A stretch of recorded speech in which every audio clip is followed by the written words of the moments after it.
In defense of shitposting, the most pretentious essay ever written. It is my ambition to say in 10 sentences what other men say in whole books. Nay, what other men do not say in whole books. Friedrich Nietzsche on memeing. Good old Fred's sentence above is, for my money, the most egotistical sentence ever put to paper. He backed it up, though. Not to be outdone on undeserved ego, though, I will attempt to outdo Fred and write the most pretentious essay ever. I will defend shitposting, not as a troll, but as a serious exercise in freedom of speech, satire, and mockery. Shitposting is not simply, as the name implies, some lower form content meant to distract or disengage from reality of the situation it mocks. Instead, it is a delineated, but not diluted, abstract containing the original message, a mockery of the silliness presented by opponents, and a clever understanding of their style or prose. To steal ever more shit from other people, American History X ends with a quote. He says someone else has already said it best, so if you can't top it, steal it from them and go out strong. Well, I can't top Christopher Hitchens' defense of freedom of speech. It is literally perfect from start to finish.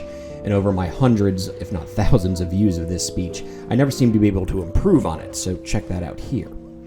Hitchens' defense of freedom of speech boils down to this. It is not just the right of the speaker to speak, but of the audience to listen. Speech requires activity.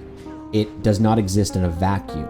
It is therefore an exercise in thinking, engagement, and most importantly, growth, whether that be in the speaker himself or within the audience. This is the seminal reason for protecting all speech, even that which we find revolting and vile, as even horrible speech engages with the audience to establish first principle. How do I know what I already know? So as speech, a meme or shitpost, which I argue are indistinguishable from each other, is a way to not only engage your audience, but to get them to engage with each other and themselves. A funny picture gets a giggle, and if you want that, the internet is full of cat pictures, or so I'm told. But a meme shitpost is truly great when it changes the meta of a conversation. It brings people who might otherwise be unsure of their feelings into the realm of confidence and engages their own mind and action over what is right or wrong, or correct or incorrect, or truth or fiction. It is the discussion that matters, not the poster. What the flying fuck does this have to do with Project Diablo 2?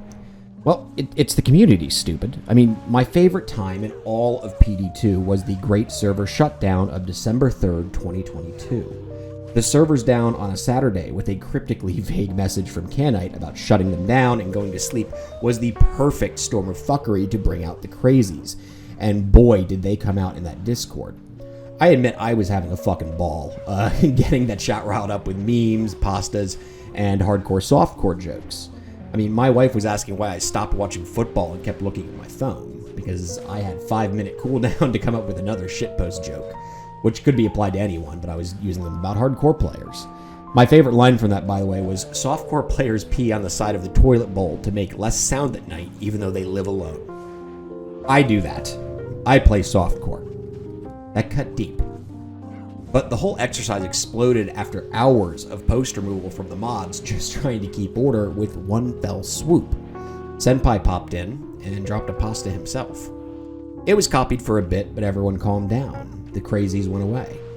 Order was restored.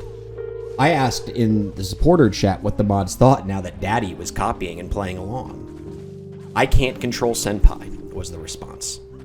Exactly my point. What Senpai did was engage the audience. I'm not criticizing the mods, they have a job to do, and yes, copy pastas block the communication between them and the angry audience. But Senpai stepped in and showed in one post how to calm the crowd. Genuine engagement. And he did it with a shitpost. That is the power of shitposting, memes, and, I would argue, freedom of speech.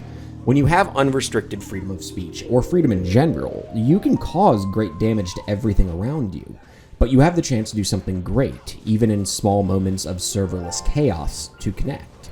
And as I said, this is a pretentious essay, but I am quite serious when I say that the shitpost from Senpai should be a teaching moment for any person in charge of any type of organization. That was the equivalent of Ben Franklin telling jokes about his wife at the Continental Congress to calm the frayed nerves of the American revolutionists. That is the power of the shitpost. And since the point of freedom of speech, as I and Hitchens argue, is growth within the audience, the person, and the community, I am asking you all to engage. We do need more. We need more memes, more pasta, more shit. It's not a simple exercise in humor, but it is a mockery of those things you find offensive, done without censoring the opponent, and a mastery of the art forms of comedy and satire, to the nexus that you can encapsulate a defense, a criticism, and a point with a simple picture. It causes growth in the community and engagement in the shared passion of that community. Why do you think memes are so popular? Eat the price checks. Embrace the memes. The too long didn't read is that shitposts bring us together, and that is desperately needed in a small community such as ourselves. Have a meme. See you guys later.